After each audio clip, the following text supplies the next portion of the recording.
AIADMK MP Inbadurai இணைப்பில் இருக்கிறார், அவரிடம் பேசலாம்.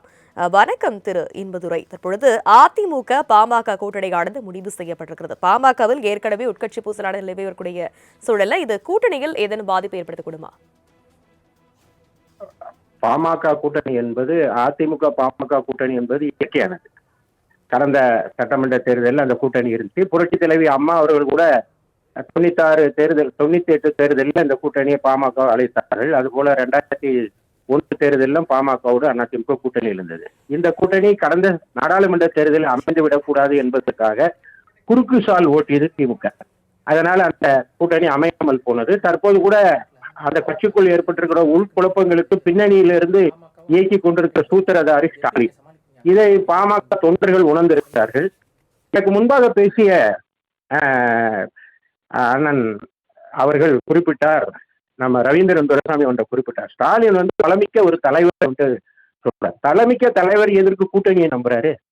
அவரு தன்னுடைய சொந்த கட்சி பலமா இருக்குன்னு எங்கேயுமே சொன்னதே இல்லையே. நாங்கள் கூட்டணியோடு பலமாக இருக்கிறோம் என்று சொல்கிறார். ஆனா அதே நேரத்துல எடப்பாடியார் தொடர்ந்து மக்களை, வாக்காளர்களை மட்டுமே நம்பி இருந்தார். இப்பொழுது ஏற்கனவே எங்களுடைய கூட்டணியில் இருந்த பாட்டாளி மக்கள் கட்சி மீண்டும் அந்த கூட்டணியில் இணைந்திருக்கிறது. அவர் நம்முடைய ரவீந்திரன் துரைசாமி சொன்னது போல ஸ்டாலின் மிகப்பெரிய தலைவர் என்று அவரே இவர் நடுநிலை விமர்சகரான அண்ணன் சொன்னது எனக்கு ரொம்ப வியப்பளிக்கிறது. ஸ்டாலின் தன்னுடைய தந்தையின் நிலையில் வளர்ந்த ஒரு விருட்சம். ஆனா எடப்பாடியார் ஒரு சுயம்பு, தானே உருவாகி தொண்டர்களிருந்து வந்தவர். எனவே ஒரு நிலையில் வளர்ந்த விருட்சம் பெருசா, சுயம்பாக தோன்றிய ஒரு தலைவர் பெருசானா எடப்பாடியார் தான் பெருது. எடப்பாடியார் ஆட்சி வர வேண்டும் என்று மக்கள் விரும்புகிறார்கள். ஒரு மௌனமான ஒரு புரட்சி தமிழ்நாட்டில் இருக்கிறது. அதிமுக ஆட்சி அமையும். அதற்கு அச்சாரமாக தற்போது அன்புமணி எங்களோடு கை கொடுத்திருக்கிறார். இது ஒரு வெற்றி மணியாக, இந்த இணைப்பு அன்புமணி இணைந்த ஒரு நிகழ்ச்சி அதிமுகவுடைய வெற்றி மணியாக ஒலிக்கும் என்பதில் எந்த சந்தேகமும் இல்லை. திரு இன்பதுரை, தற்பொழுது வட தமிழகத்துல தாவேகாவுக்கு அதிகப்படியான வாக்குகள் இருப்பதா சொல்லப்படக்கூடிய சூழல்ல பாமக அதிமுக கூட்டணி வச்சிருக்கீங்க. இதை எப்படி சமாளிக்க போறீங்க? இதெல்லாம் உங்க கற்பனை. வட மாவட்டங்கள்ல அது இன்னும் நிரூபிக்கப்படாத ஒரு கூற்று. அதிக வாக்குகள் எப்படி எந்த அடிப்படையில சொல்றீங்க? லயலா காலேஜ் ஒரு முன்னாள் மாணவர்கள் என்று ஒரு கூட்டம் ஒரு கருத்து திணிப்பை ஏற்படுத்தி இருக்கிறார்கள். அது லயலா கல்லூரியா அல்லது லாயல் கல்லூரி மாணவர்களான்னு எனக்கு தெரியல. திராவிட லாயல் கல்லூரியா இருக்கலாம், மாணவர்களா இருக்கலாம். அந்த பிராண்டை வச்சுக்கிட்டு அவங்க ஒரு கருத்தை திணிக்க முற்படுகிறார்கள். நரேட்டிவை செட் பண்ணி அதன் மூலமாக ஜெயிக்கலான்னு இருக்காங்க. அப்படி இல்லை. எப்பவுமே தமிழ்நாட்டு தேர்தலில் மக்கள் யார் முதலமைச்சர் என்பதற்காக தான் வாக்களித்திருக்கிறாங்க. இதுக்கு பல உதாரணங்கள் இருக்கு. காமராஜரே தோற்கடிக்கப்பட்டார்.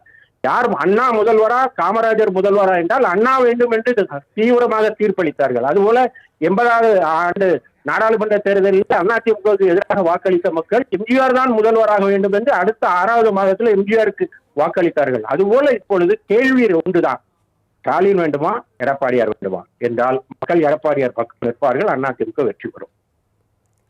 திரு இன்பதுரை, பாமக அதிமுக கூட்டணி இணைந்திருக்கக்கூடிய சூழல்ல பாமக தரப்பிலிருந்து ஏதேனும் கோரிக்கை வைக்கப்பட்டிருக்கா? அதாவது கண்டிஷன் ஏதேனும் விதிக்கப்பட்டிருக்கா? இது குறித்து தலைவர்கள் தான் தெரிவிப்பாங்க. ஒரு பார்வையாளனாக இருந்து கூறுகிறேன், இந்த கூட்டணி ஒரு இயற்கையான கூட்டணி, இது வெற்றி கூட்டணி. இது இன்னும் கூட்டணிக்கு ஏற்கனவே எடப்பாடியார் பலமுறை சொல்லி வந்திருக்கிறார். இது மிகப்பெரிய கூட்டணியாக இது அமையும் என்று சொல்லியிருக்கிறார். நீங்க ஏற்கனவே எதிரணி கலகலத்து போயிருப்பது மாணிக்கம் தாகூர் அவர்கள் தன் மாணிக்க வரிகளை தினசரி பேசிக் கொண்டிருப்பதெல்லாம் நீங்க பார்த்து கொண்டிருக்கிறது. அரசியல் களம் மாறிக்கொண்டிருக்கிறது என்பதை உணர வேண்டும். இணைப்பில் உங்களுடைய கருத்துக்களை பகிர்ந்தமைக்கு நன்றி திரு இன்பதுரை.